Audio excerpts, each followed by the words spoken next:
ಖಾಸಗಿ ಬಸ್ಗಳ ಪ್ರಯಾಣ ಎಷ್ಟು ಸೇಫ್ ಅನ್ನೋ ಪ್ರಶ್ನೆ ಉದ್ಭವಿಸ್ತಾ ಇದೆ. ದೂರದ ಊರಿಗೆ ತೆರಳುವಂತಹ ಬಸ್ಗಳು ಮೇಂಟೆನೆನ್ಸ್ ಆಗ್ತಾ ಇದೆಯಾ ಇಲ್ವಾ ಅಂತ.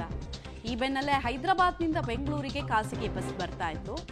ಮುಂಜಾನೆ 3 ಗಂಟೆ ಸುಮಾರಿಗೆ ನಸುಕಿನ ಜಾವ, ಎಲ್ಲರೂ ನಿದ್ರೆ ಅಂದರೆ ಡೀಪ್ ಸ್ಲೀಪ್ಗೆ ಹೋಗಿರೋ ಟೈಮ್ ಇದು.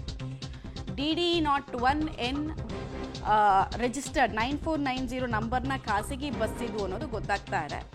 ಸ್ಥಳಕ್ಕೆ DIG ಭೇಟಿ ಕೊಟ್ಟು ಪರಿಶೀಲನೆಯನ್ನು ಕೂಡ ನಡೆಸಿದ್ದಾರಂತೆ. ಘಟನೆ ಬಗ್ಗೆ ಆಘಾತವನ್ನು ವ್ಯಕ್ತಪಡಿಸಿದ್ದಾರೆ ಆಂಧ್ರದ CM ಚಂದ್ರಬಾಬು ನಾಯ್ಡು.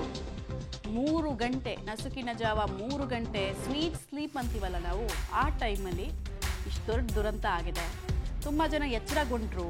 ಯಾಕೆಂದರೆ ದೇಹ ಬೆಂಕಿ ಇಡೀ ದೇಹವನ್ನು ಸುಡ್ತಾ ಇತ್ತು. ತಪ್ಪಿಸ್ಕೊಳ್ಳೋಣ ಅಂದರೆ ಅವ್ರ ಕೈಯಲ್ಲಿ ಆಗಲಿಲ್ಲ. ಎಷ್ಟು ಜನ ವಯಸ್ಸಾದವರಿದ್ರು, ಇನ್ನೂ ಈ ಸಾವಿನ ಸಂಖ್ಯೆ ಹೆಚ್ಚಾಗುತ್ತಾ ಗೊತ್ತಿಲ್ಲ. ಬೆಳಗಿನ ಚಿತ್ರಣವನ್ನು ನಿಮಗೆ ತೋರಿಸ್ತಾ ಇದ್ದೀವಿ ನಾವು. ಇನ್ನೊಂದು ಕಡೆಗೆ ಸ್ಪಾಟ್ಗೆ ಪೊಲೀಸರು ಭೇಟಿ ಕೊಟ್ಟಿದ್ದಾರೆ. FSL ಟೀಮ್ ಬಂದಿದೆ, ಸೋಕೋ ಟೀಮ್ ಇದೆ. ಅಲ್ಲಿ ಬಸ್ನ ಮುಂಭಾಗ ನೋಡ್ತಾ ಇದ್ದೀರಾ, ಕಂಪ್ಲೀಟ್ ಸುಟ್ಟು ಕರಕಲಾಗಿದೆ. ಆಮೇಲೆ ನೋಡಿ, ಬಸ್ ಮುಂಭಾಗದಲ್ಲಿ ಆ ಬೈಕ್ ಡಿಕ್ಕಿ ಯಾವ ರೀತಿ ಹೊಡೆದಿದೆ ಅಂತ ನಾವು ಮಾರ್ಕ್ ಮಾಡಿ ತೋರಿಸ್ತಾ ಇದ್ದೀವಲ್ಲ. ಫ್ಯೂಯಲ್ ಟ್ಯಾಂಕ್ ಇಲ್ಲೇ ಹೊತ್ತಿ ಉರಿಯೋದಕ್ಕೆ ಸ್ಟಾರ್ಟ್ ಆಗಿದ್ದು. ಹೆಚ್ಚು ಸಮಯ ತೆಗೆದುಕೊಂಡಿಲ್ಲ ಇಡೀ ಬಸ್ನ ಸುತ್ತ ಬೆಂಕಿ ಆವರಿಸೋದಕ್ಕೆ.